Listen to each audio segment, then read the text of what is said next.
Hello everyone, આજે હું તમારી સાથે શેર કરીશ એકદમ નવી રીતે બનતી જુવાર અને રાગીના લોટની ક્રિસ્પી પૂરી. બિલકુલ પણ તેલને એબ્ઝોર્બ નહીં કરે. એકદમ હેલ્ધી રેસીપી છે. બહારથી ક્રિસ્પી અને ખાવામાં એકદમ સોફ્ટ. આ પૂરી સ્વાદમાં સુપર ટેસ્ટી છે અને લોટ બાંધતી વખતે ઉમેરેલા જે મસાલા છે એનાથી આ પૂરીનો સ્વાદ 100 ગણો વધતો જાય છે. બધી જ ટિપ્સની સાથે મેં આ રેસીપી શેર કરી છે અને ઘરમાં રહેલા ઇન્ગ્રીડિયન્ટ્સથી જ આપણે બનાવશું. તો ચલો બનાવવાનું શરૂ કરીએ. સૌથી પહેલાં આપણે લેશું જુવારનો લોટ 2 કપ લીધો છે. સાથે જ એટલા માપથી 2 કપ રાગીનો લોટ લીધો છે. હવે એમાં એડ કરશું સ્વાદના પ્રમાણે મીઠું અને અહીંયા મેં 4 ચમચી તેલ લીધું છે. તેલને તડકા પેનમાં લઈ અને એકદમ કડકડતું ગરમ કરવાનું છે. આ ઉકળતા તેલને લોટ ઉપર મોયણ તરીકે એડ કરી લેશું અને મિક્સ કરી લેશું. આરામથી જ કરવાનું છે કારણ કે તેલ હજુ ગરમ છે. તેલને પહેલાં બધા જ લોટમાં મિક્સ કરી લેવાનું છે.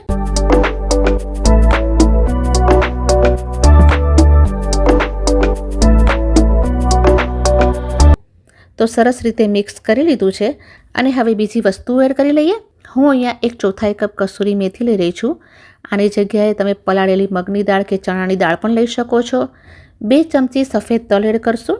તલની નટી ફ્લેવર ખૂબ જ સરસ આવશે આ પૂરીમાં. 1 નાની ચમચી અજમો, 1 ચમચી જીરું એડ કરશું. 1/4 ટીસ્પૂન હળદરનો પાવડર એડ કરશું. અડધી નાની ચમચી લાલ મરચાંનો પાવડર નાખશું.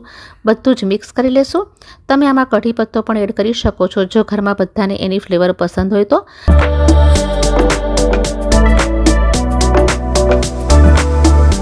હવે અહીંયા મેં એકદમ ઉકળતું પાણી લીધું છે. ગરમ પાણી એડ કરીને એનો લોટ બાંધવાનો છે. બધું પાણી હું એકસાથે એડ નહીં કરું. જેમ જરૂર જણાતી જશે એમ એડ કરીશ, પણ પાણી ફક્ત ગરમ જ લેવાનું છે. અને લાસ્ટમાં હું તમને કહી પણ દઈશ કે કેટલા પાણીનો મેં યુઝ કર્યો છે. ઉકળતું ગરમ પાણી એટલે કે પાણી એકદમ બોઇલ થાય કે તરત જ ગેસની ફ્લેમને બંધ કરી દેવાની અને તે પાણી વાપરવાનું. આમાંથી શું થશે કે જુવાર અને રાગીમાં ચીકાશ આવશે અને લોટ બાંધ્યા પછી વ્યવસ્થિત વણી શકવામાં મદદ થશે. થોડું થોડું પાણી નાખીને એનો સેમી ટાઈટ લોટ બાંધવાનો, વધારે લૂઝ નથી બાંધવાનો. તો જુઓ આ રીતનો સેમી ટાઈટ લોટ બાંધવાનો. હવે એને કવર કરી અને 10 મિનિટનો રેસ્ટ આપશું. તો અહીંયા આપણે 2 વાટકી જુવારનો લોટ, 2 વાટકી રાગીનો લોટ લીધો હતો. તો આપણે 2 વાટકી ઉકળતું ગરમ પાણીનો યુઝ કર્યો છે. જુવાર અને નાચણી કેવી છે તેના પર પણ ડિપેન્ડ છે. પાણી થોડું વધારે કે ઓછું થઈ શકે. 10 મિનિટ થઈ ગઈ છે તો લોટને ચેક કરી લઈએ અને એમાંથી મોટો લુવો બનાવી લેશું અને એને વણી લઈએ. અહીંયા મેં ડસ્ટિંગ તરીકે જુવારનો લોટ લીધો છે તો થોડું જાડું જ વણીને રાખવાનું છે. એજીસમાં ક્રેક પડે તો પણ કંઈ વાંધો નથી.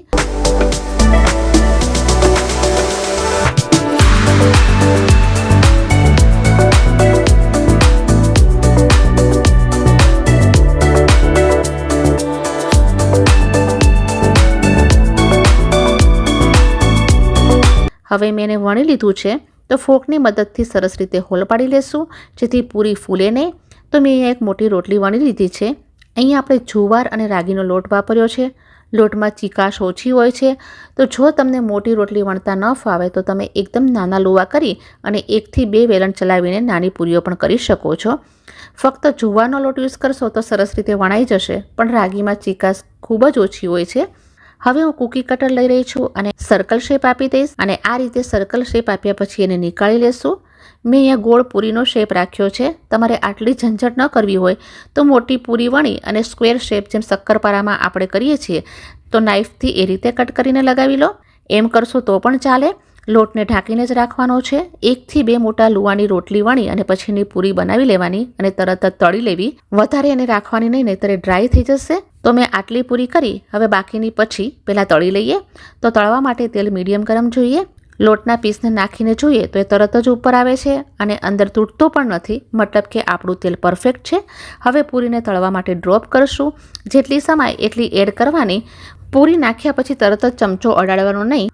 થોડી સેટ થઈ જાય પછી આ રીતે ચમચાથી ચલાવતા રહેવાનું જેથી ચારે બાજુથી સરસ ફ્રાય થાય. નહીંતર એ એક બાજુ આવી જશે તો કોઈક પૂરી વધારે ફ્રાય થશે અને કોઈક ક્રિસ્પી નહીં થાય.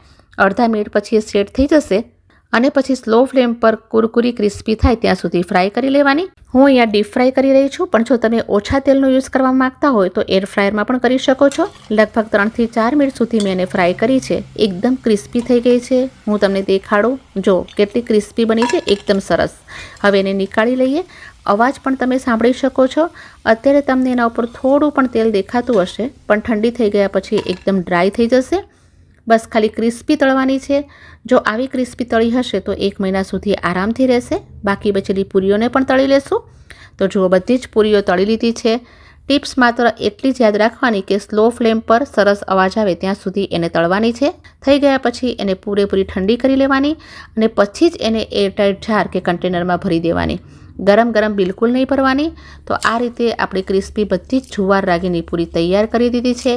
એકદમ મસ્ત ક્રિસ્પી અને ટેસ્ટી. તોડીને પણ બતાડો તો થઈ છે ને ક્રિસ્પી કરારી. તો તમે પણ આ મેથડથી જરૂરથી કરજો, બધાને ખૂબ જ પસંદ આવશે.